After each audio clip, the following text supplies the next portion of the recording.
Os reis do petróleo.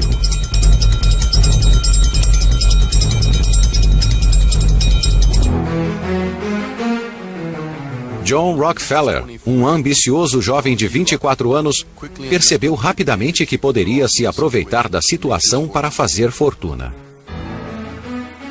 Dizia-se que Deus criou o mundo e Rockefeller o organizou.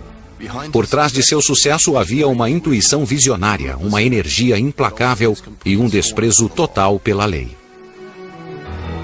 Ele disse aos proprietários: arrisquem seus dólares para encontrar novas jazidas e quando encontrarem petróleo, irão precisar de mim para o transporte, refino e comercialização. Foi assim que em 1870, aos 31 anos, ele fundou uma empresa que se transformou em lenda, a Standard Oil. Le coup de génie de Rockefeller a été de standardiser la production de produits raffinés.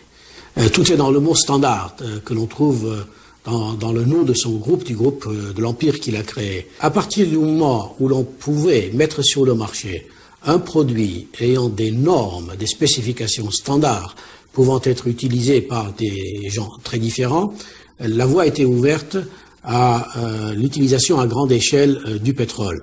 Et en particulier par les voitures automobiles, puisque les deux industries se sont développées en parallèle à cette époque. Les automobiles avaient besoin d'un produit standard et le pétrole avait besoin d'un marché standard, en quelque sorte. Donc le coup de génie de Rockefeller est d'avoir vu, d'avoir perçu cette fenêtre d'opportunité et de l'avoir saisie. Desde o princípio, Rockefeller impôs suas regras aos pequenos proprietários e venceu todos os concorrentes. Qualquer meio era aceitável para obter seus fins, inclusive chantagem, corrupção de políticos e juízes, espionagem industrial e violência. Um exemplo disto foi a guerra que travou com os donos de oleodutos. Quando estes o desafiaram, ele não hesitou em enviar seus homens para sabotar as instalações. Seu desejo de sucesso era insaciável. Em poucos anos, Rockefeller estabeleceu um verdadeiro império do petróleo, com 70 empresas reunidas à Standard Oil. Na terra do livre empreendimento, tanto poder transformou Rockefeller no homem mais odiado dos Estados Unidos. A imprensa fazia violentas campanhas contra ele. Em 1890, pressionado pelos magnatas independentes do petróleo, que estavam quase arruinados, o Congresso americano votou em Sherman Antitrust Act. Depois de 20 anos de batalha legal, Rockefeller foi obrigado a dividir a Standard Oil em 34 empresas concorrentes. Apesar desses pequenos contratempos, Rockefeller manteve seu poder, fortuna e influência nos círculos dos magnatas do petróleo. John D. Rockefeller entered the business soon after the discovery of oil at the Drake well. He was an organizational genius and a very ruthless competitor, and that combination was what was needed in this early period. He looked in the industry and he saw chaos, and his accountant's mentality, his accountant's soul, convinced him that he was the one who could impose order on that chaos.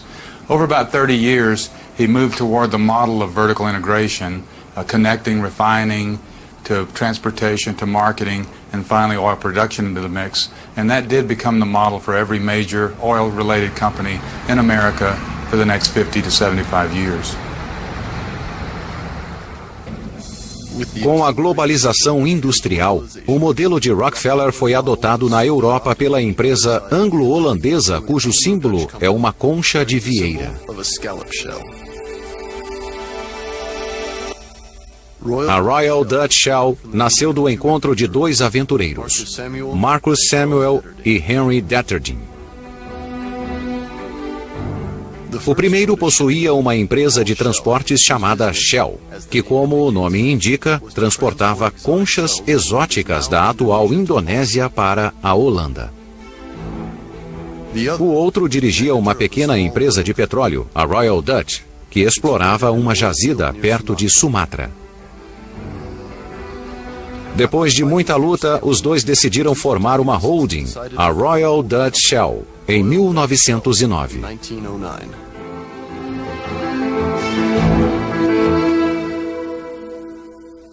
Royal Dutch Shell was one of the first movers in the globalization of the international oil industry.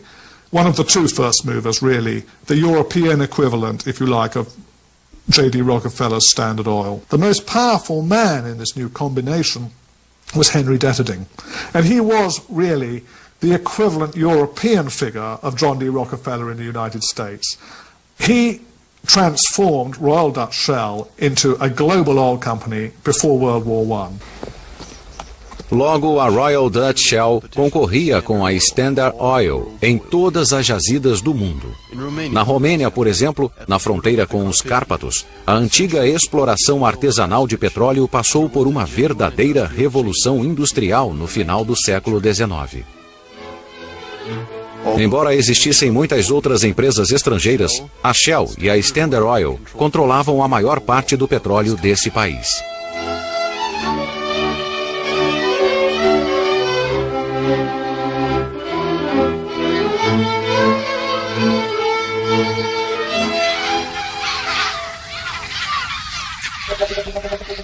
No Azerbaijão, na região de Baku, no Mar Cáspio, as grandes empresas travaram uma batalha tão feroz quanto o número de jazidas. Bibi Ebat, um dos primeiros campos gigantes do mundo, começou a ser explorado em 1901. 2.500 anos antes, os fogos eternos de Baku, que se incendiavam inesperadamente, deram origem ao culto persa a Zaratustra. O petróleo de superfície era explorado desde essa época. Em 1875, os irmãos Nobel, em conjunto com as empresas Rothschild e Shell, iniciaram uma exploração mais racional do petróleo. Construíram uma ferrovia e o oleoduto Baku-Bakun no Mar Negro, de onde vinha o óleo de parafina para distribuição na Europa Ocidental. Das lamparinas a óleo aos automóveis. Uma das maiores